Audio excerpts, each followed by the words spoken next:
আপনারা দেখছেন ২১শে টেলিভিশন।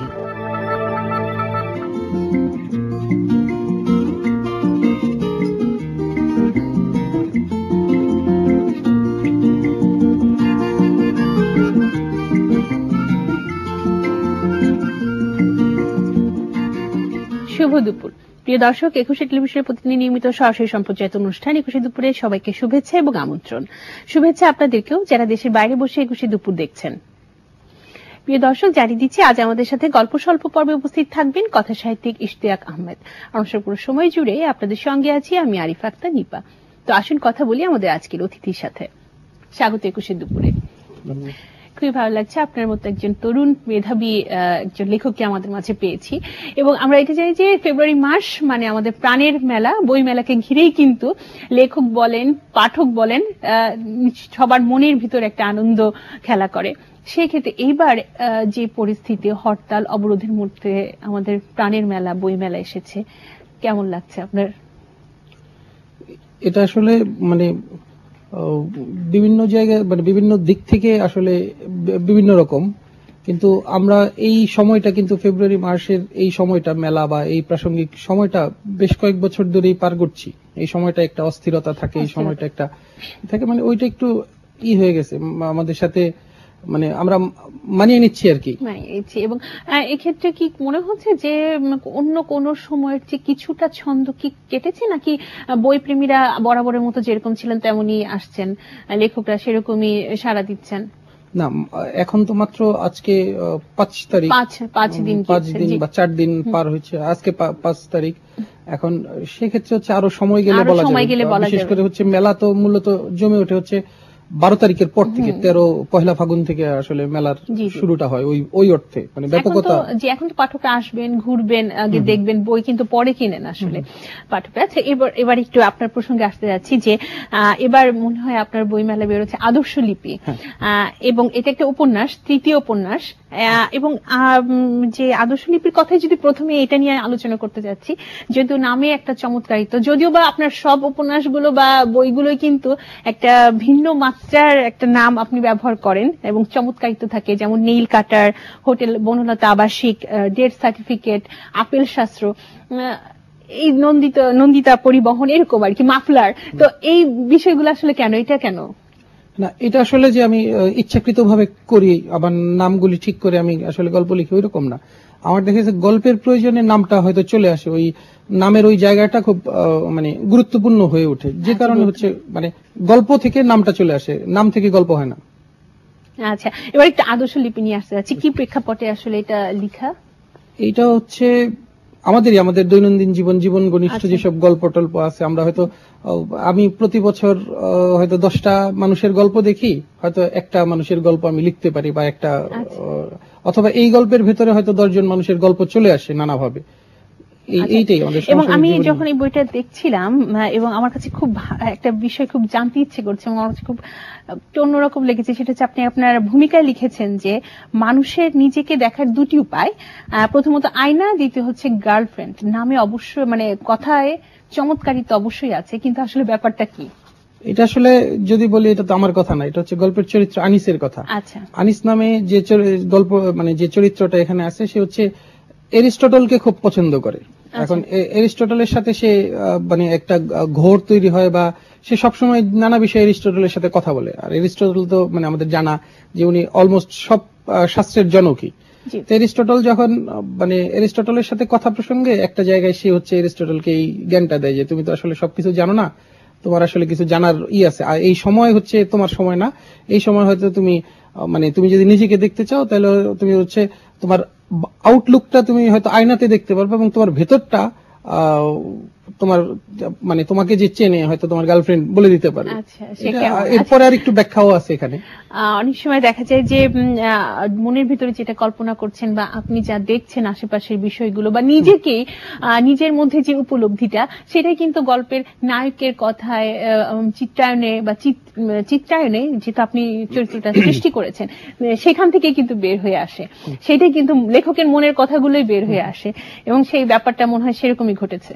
না, লেখকের বিষয়টা হচ্ছে, ধরেন আমি আপনার কাছে একটা গল্প শুনে গেলাম, সেই গল্পটা তো আমার না, কিন্তু আমার মনে হচ্ছে যে এই গল্পটা আমাদের ভেতরের গল্প, আমরা এই গল্প হয়তো আপনার মতো করে আরেক জায়গায় দেখছি, সে কারণে হয়তো এই গল্পটাও চলে আসে। সব যে লেখকের গল্প হয়তো এমন গল্প আমি লিখেছি যে গল্পের সাথে আমার কোনো সম্পৃক্ততা নাই, যেটা হচ্ছে আপনি পড়ে বুঝবেন, আপনি পড়ে হয়তো মানে আমি আমার ব্যক্তিগত জায়গা থেকে বলি যে এমন গল্প আমি লিখেছি অনেকে পড়ে বলছে যে এটা তো মানে আপনারই গল্প, অথচ এই গল্প আমি কখনো দেখি নাই বা এই গল্প হয় না, আমি সেটা পাঠকরা কিন্তু মনে করে না সেটাই। আবার অনেক গল্প হচ্ছে আমি একদম প্রত্যক্ষভাবে দেখা, কিন্তু সে হচ্ছে যে এইটা আপনার তো এইটা হচ্ছে আসলে কি কখনো মানে আপনার কল্পনা থেকে, কিন্তু কোথাও না কোথাও সেই গল্পের একটা ছোট উপসর্গ আছে, আপনি কোথাও না কোথাও দেখেছেন বা কারো কাছে শুনেছেন, এইটা থাকে।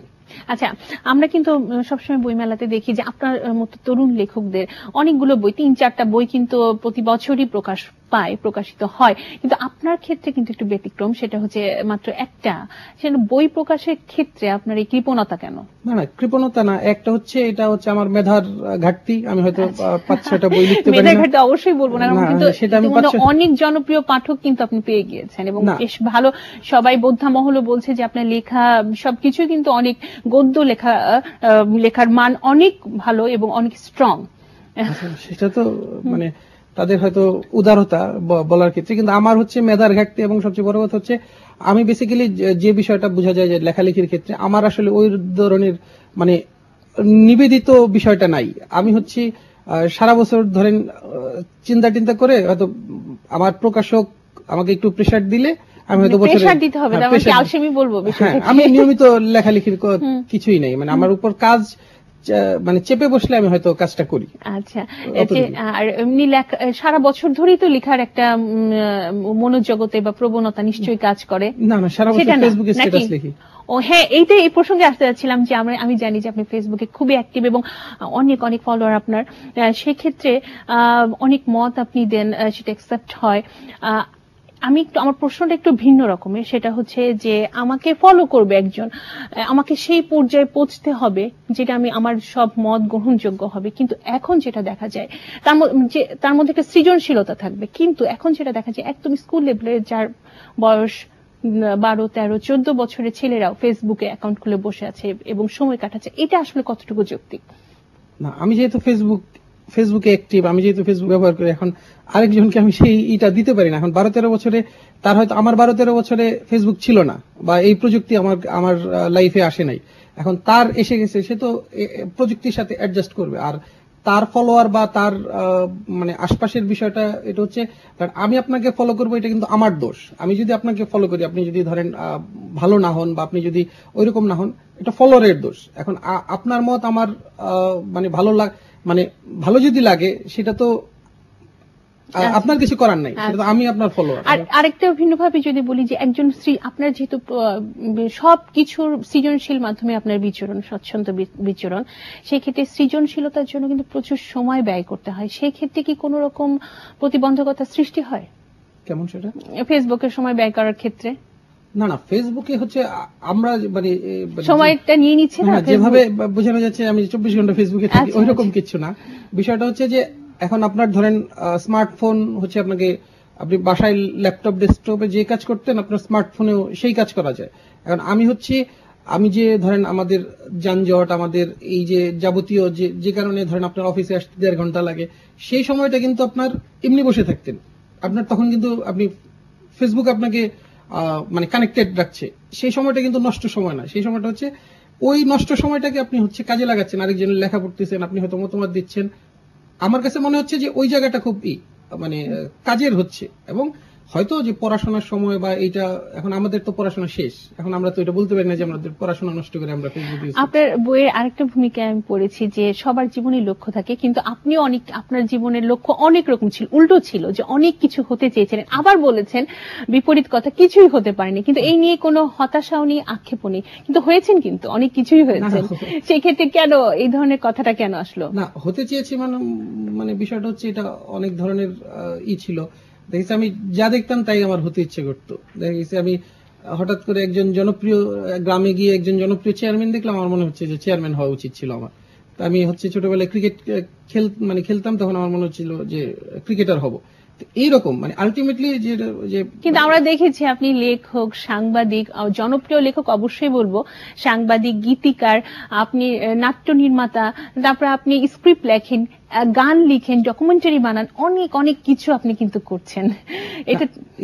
এইটা তো হচ্ছে ওই যে আমি বললাম যে কাজের সময়। এখন আমার ধরেন এইটা লিখতে হয়তো আমার মাসখানেক সময় ব্যয় হয়েছে, মাসখানেক টানা না, মানে মাঝে মাঝে মাসখানেকের বিভিন্ন সময়।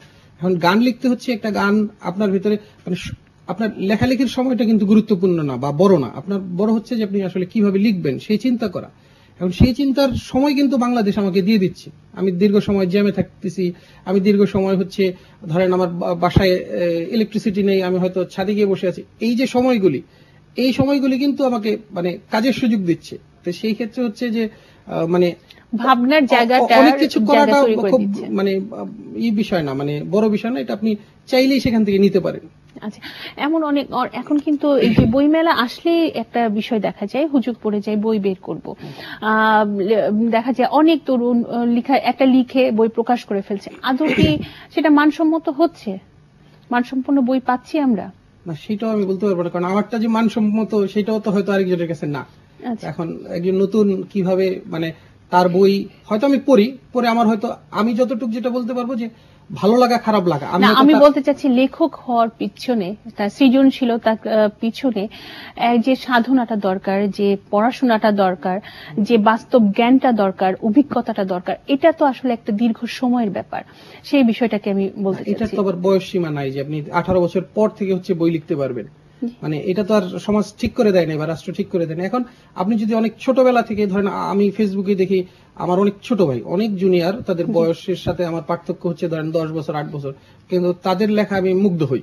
আচ্ছা, তাদের লেখা পড়ে আমার মনে হচ্ছে যে তারা আমার চেয়ে ভালো চিন্তা করতে পারে। এরকম অনেক আছে। এখন কার ম্যাচুরিটি, কার পরিপক্কতা কখন চলে আসে সেটা জন্মগত একটা অনেক মানে সে হয়তো তার জায়গা থেকে এটা আগে পেয়ে গেছে, হতেই পারে। কিন্তু ভালো লেখক, সফল লেখক আমরা বলবো, অবশ্যই আপনি একজন এখন পর্যন্ত সফল লেখক। সফল লেখক হতে হলে আসলে আপনার কি মনে হয়, আপনার অভিজ্ঞতায় কোন গুণগুলো ভীষণভাবে প্রয়োজন? আমি আসলে একটা জিনিস বলতে পারি যে আমি আসলে মানে যদি আমারটা ভালো হয় বা যদি আমারটা মানে আমি সফল হয়ে থাকি, সেটার একটাই কারণ আমি আসলে ভালো পাঠক। আচ্ছা, মানে আমি পড়তে ভালোবাসি, আমি জীবনে প্রচুর বই পড়েছি এবং সেটাই হচ্ছে আমি সে কারণে ছোটবেলা থেকে বই পড়ার প্রতি আগ্রহ কি ছিল? আচ্ছা, মানে আপনি বলতে চাচ্ছেন লেখক হওয়ার পিছনে সবচেয়ে বড় যে বিষয়টা সেটা হচ্ছে প্রচুর বই পড়তে হবে, পাঠ্যাভ্যাস গড়ে তুলতে হবে। মানে আপনি যদি 3টা কারণ বলেন, প্রথমটা হচ্ছে বই পড়তে হবে, দ্বিতীয়টাও বই পড়তে হবে, তৃতীয়টাও বই পড়তে হবে, আর 4 নম্বরটা হচ্ছে যে আপনার বাস্তবিক জ্ঞানটা থাকতে হবে, আপনার অবজার্ভিং পাওয়ারটা থাকতে হবে। আপনি আপনি এই রাস্তায় দেখে আসলেন একজনকে, তার ভেতর থেকে আপনি গল্পটা সে ফোনে কথা বলতেছে, আপনি হয়তো তার ওই যে মানে চিৎকার করে কথা বলতেছে বা কাউকে ধমক দিচ্ছে, আপনি সেইখান থেকে আপনার গল্পটা নিয়ে আসতে হবে, ওই ক্ষমতাটা থাকতে হবে। কিন্তু প্রথম 3টা হচ্ছে বই পড়ার বিকল্প নাই।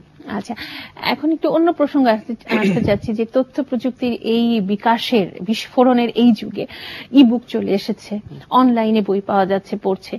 প্রিন্টেড বইয়ের ক্ষেত্রে অনেকটাই কি আগ্রহ হারিয়ে ফেলছে পাঠক, নাকি আসলে এই বিষয়টা আপনি কিভাবে দেখছেন? আমি দেখছি হচ্ছে যে ধরেন যদি আমরা মানে এটা প্রায় শোনা যায় যে বাংলাদেশে পত্রপত্রিকা, আমি সাংবাদিক, আমি পত্রিকায় চাকরি করি, এক সময় পত্রিকা থাকবে না, প্রিন্টিং পত্রিকা থাকবে না, এক সময় প্রিন্টেড বই থাকবে না, সেটা হচ্ছে কি বলে বিলুপ্ত হয়ে যাবে অনলাইনের কারণে। এখন আমরা যদি ধরি আমেরিকা বা কানাডা বা এই উন্নত দেশগুলো আমাদের চেয়ে 50 বছর আগে আছে, এখন তাদের কাছ থেকে তো বিলুপ্ত হয় নাই, তাদের ওইখানেও তো এখনো বই পাওয়া যায়। তো সেক্ষেত্রে হচ্ছে আমাদের এখানে বিলুপ্ত হওয়ার কোনো কারণ নাই। বই বাইরে ইউরোপে ট্রেনে মেট্রোতে বসে ছেলে মেয়েরা সব বই পড়ছে, পত্রিকা পড়ছে, মানে ট্যাবে পত্রিকা পড়ছে না তাদের। আমি যতটুকু জানি জাপানে 120 পৃষ্ঠার পত্রিকা বের হয়, ওগুলো তো বিক্রি হচ্ছে, ওগুলো তো পড়ছে, আবেদন নষ্ট হয় না। আসলে পড়া যেভাবেই পড়ুক, সেই পড়ার অভ্যাসটা আসলে গড়তে হবে। এখন একটু ভিন্ন প্রসঙ্গে যেতে যাচ্ছি, লেখালেখি নিয়ে কথা হলো, একটু গান লেখা নিয়ে, একটু ডকুমেন্টারি নিয়ে কথা বলতে চাচ্ছি। গান লেখার আগ্রহ হলো কেন? গান লেখার আগ্রহ হচ্ছে আমি মানে ওই অর্থে আগ্রহী না, আমি আসলে সঞ্জীব চৌধুরীর গান লিখতে চেয়েছিলাম।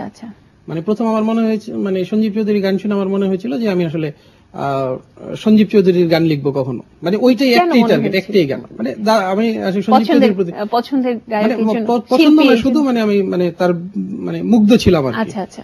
আমার যে বছর প্রথম হচ্ছে আমি অন্য কারোর জন্য গান লিখলাম, সে বছর দাদা মারা গেছে, মানে সঞ্জীব চৌধুরী মারা গেছে। এইটা হচ্ছে আমার গান লেখার ইচ্ছা ছিল, যে আমি আসলে আমার মানে একদম নিয়মিত গীতিকার হব বা ওই রকম কিছু ছিল না। আমার মনে হচ্ছে যে কখন আমি একটা গান লিখবো যেটা হচ্ছে সঞ্জীব চৌধুরীর জন্য, মানে আমার গান সঞ্জীব চৌধুরী গাইবে।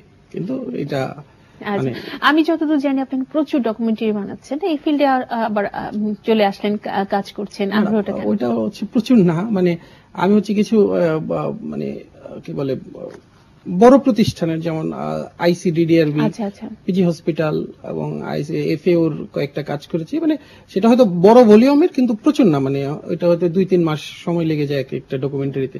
এগুলো অবশ্য কাজের মজাটা হচ্ছে ধরেন আপনার স্ট্রিট ফুড বা এই জাতীয় বিষয় আসে, তো আপনার ওই মাঠে ঘাটি বিষয় যেগুলি হচ্ছে ধরেন আপনি এখানে থাকতেও আপনার ভালো লাগবে, প্রচুর মানুষ দেখা যায়, প্রচুর মানুষের গল্প পাওয়া যায়। এই স্ক্রিপ্টও লিখছেন নাটকের ক্ষেত্রে, নাটকের বিষয়টা, নাটকের স্ক্রিপ্ট আমি লিখেছি, আমার নাটক অনিয়ারও হয়েছে, সিরিয়াল একটা লিখেছি, একটা সামনে হচ্ছে একটা বড় সিরিয়ালের সাথে আসি, মানে বড় একজন ডিরেক্টরের কাজ করছি এই। আর নাটক লেখা এবং আমাদের বাংলা মানে নাটকের উপজীব্য গুলো আপনি কিনেন আমাদের বাস্তব জীবনে, সুখ দুঃখ। আমি আসলে আমার জীবনের বাইরে প্রাসঙ্গিকতা, আমি আসলে সায়েন্স ফিকশন ভাবতে পারি না, আমি আসলে ওই হরর ভূতের গল্প ভাবতে পারি না, আমি আসলে আমার জীবনের বাইরে কিছু দেখি না। আচ্ছা, এই প্রসঙ্গ ধরে একটু বলতে চাচ্ছি যে ভাষার মাস চলছে, ভাষা নিয়ে আমাদের এক গৌরবময় ইতিহাস আছে যেটা আর কোন জাতিরই নাই। সেক্ষেত্রে এই যে আমাদের এত ইলেকট্রনিক মিডিয়ায় যে নাটকগুলো প্রচার হচ্ছে, সেগুলো যে সংলাপগুলো হচ্ছে, সেগুলো কিন্তু আমাদের ভাষা শিক্ষারও একটা মাধ্যম। সংলাপগুলোর ক্ষেত্রে বরাবরই কিন্তু কিছু বিতর্ক শোনা যায়, এবং এটা কি, এবং এফএম রেডিও যদি আমরা বেতারের দিকে তাকাই বা রেডিওর কথা বলি, এফএম রেডিওর ক্ষেত্রেও কিন্তু এই বিষয়টি বিতর্কের সৃষ্টি করে, অভিযোগ পাওয়া যায়। আপনি কি, আপনার মূল্যায়নটা কি? আমি দুইটা আলাদা করে বলি। নাটকের বিষয়টা হচ্ছে যে নাটক তো হচ্ছে, আমি একজন রিক্সাওয়ালাকে ধরেন আমি তার কাছ থেকে সাধু ভাষা প্রত্যাশা করতে পারি না। রিক্সাওয়ালার মতোই কথা বলবে, আমি তাকে ছোট করে বলছি না, আমি তার পেশা মানে এই শ্রেণীটার কথা বলছি। একজন মানে আপনার এই যে গেটম্যান নিচে, সে তার মতোই কথা বলবে। এখন গেটম্যানকে যদি আপনি সাধু ভাষা চাপায় দেন, তাহলে নাটকটা আপনার মানে ওই গল্পটা আপনার মধ্যে হবে না, যেটা আপনি তাকে মানে বিরক্ত হবেন, চ্যানেল চেঞ্জ করে দেবেন যে এই লোক তো আমি দেখিনি আমাদের গেটম্যান কখনো এইভাবে কথা বলে। নাটকের ভাষা হচ্ছে ধরেন নদীর মতো, তো ভাষা হচ্ছে পরিবর্তিত হয়, আর এক একজন এক এক ভাবে কথা বলে। এইটা নাটকের ক্ষেত্রে আমি আসলে খুব বেশি মানে অবক্ষয় হয়ে গেছে সেইটা বলতে পারি না। এটা আমাদের জীবন, যে যেভাবে কথা বলে সে তাকে দিয়েই কথা বলা হচ্ছে। কিন্তু রেডিও বা আরজেইং এর ক্ষেত্রে যেটা হচ্ছে যে বাংলা ইংলিশের মিশেলে যে এক ধরনের নতুন ভাষা তৈরি হচ্ছে, সেটা খুব বিপজ্জনক এবং সেটা খুব মানে ভাষার ক্ষেত্রে, হ্যাঁ আপনি বাংলা ইংলিশ সৌন্দর্য হানি হচ্ছে, মানে কি মানে এটা একটা চরম অপমানের জায়গায় চলে গেছে ভাষা। সেটা আমি খুব মানে সেটার ঘোর বিরোধী। আচ্ছা, শেষের দিকে একদম একটা, আপনাকে যারা চিনে, আশেপাশের যারা মানুষ আপনাকে চিনে, ইস্তিয়াক মানি চোখে সানগ্লাস, একটা বোতাম খোলা, রাফ এন্ড টাফ চলাফেরা, কিন্তু সে ঝাঁকটা চুল, রাগী চোখ নিয়ে চলাফেরা, সেক্ষেত্রে কিন্তু আবার শান্ত স্বভাব, আবার লাজুক, এই যে চরিত্রে একটা বৈপরীত্য। এই বিষয়টা বৈপরীত্য না, হচ্ছে আপনি যখন মানে আপনার ভেতরে যখন চলাফেরা এবং জীবনযাত্রায় যখন মানে ওই অর্থে সবেরই দিন আপনার একটা ঘোর তৈরি করে রাখতে হবে যে আপনি আসলে যেরকম সেটা দেখাবেন না, আপনি আসলে যেটা দেখাচ্ছেন সেরকম আপনি না। এইটা হয়তো ধরেন এটা আবার ইচ্ছা করে পাওয়া যায় না, এটা হয়তো আমার মানে এমনিতেই হয়ে গেছে। আর খুব বেশি মানুষ আমাকে নিয়ে এভাবে ভাবে সেটাও আমি বিশ্বাস করি না, এটা হয়তো মানে আচ্ছা, আবার একদম শেষ পর্যায়ে লেখক মানে তার সন্তুষ্টি কখনোই হবে না, শিল্পীর কখনো সন্তুষ্টি আসে না, কখনোই স্বপ্ন কখনোই পূরণ হয় না, এটা কিন্তু আমরা সবসময় জানি। তারপরে মনের গহীনে থাকে একটা স্বপ্ন, তারপর আমরা পোষণ করি, সন্তুষ্টির জায়গায় আমরা সেখানে পৌঁছবো, সব লেখকেই যায়। সেই জায়গার কথাটা কি কখনো ভাবেন, মনে করেন? আমার একটা বইয়ের ফ্ল্যাপ, আপনি ফার্স্ট ফ্ল্যাপ দেখেছেন, শেষটা দেখেন নাই। শেষটার মধ্যে একটা কথা আছে, এটা প্রতি বছরই থাকে, যে আমি আসলে স্বপ্নের খুব একটা ধারদারি না। আমার কাছে মনে হয় যে স্বপ্নটা আসলে মানুষকে বিপদগামী করে। আমার যদি চিন্তা থাকে যে আমি আসলে বড় লেখক হবো, আমি এটা যে কোনো ভাবে হতে চাইবো, আমার স্বপ্ন নাই, আমার হচ্ছে টার্গেট আছে। আচ্ছা ঠিক আছে, আমি যদি লিখতে পারি, আমি হয়তো লেখালেখির ওই জায়গাটায় যেতে চাই, ওইটা নিয়ে আমি খুব মানে মানে ওটা হতেই রেসে নাই, হবে। কোনো আচ্ছা। দৌড়ে নাই। তো সেটা হচ্ছে আমার যেহেতু স্বপ্ন নেই, স্বপ্ন নিয়ে আমার আসলে কথা বলার কিছু না। তবে আমরা চাই আপনি অবশ্যই সুন্দর সুন্দর লেখা উপহার দিবেন, সব সময় সারা বছর ধরে পাঠক মন জয় করবেন, যেমন করে জয় করে চলেছেন। আপনার দীর্ঘায়ু কামনা করছি, কাজে সাফল্য কামনা করছি। অসংখ্য ধন্যবাদ। কথা হচ্ছিল আজকের অতিথির সাথে। একুশে দুপুর আজকের আয়োজন এখানেই শেষ। আগামীকাল আবার দেখা হবে। সবাই ভালো থাকবেন। শুভ দুপুর।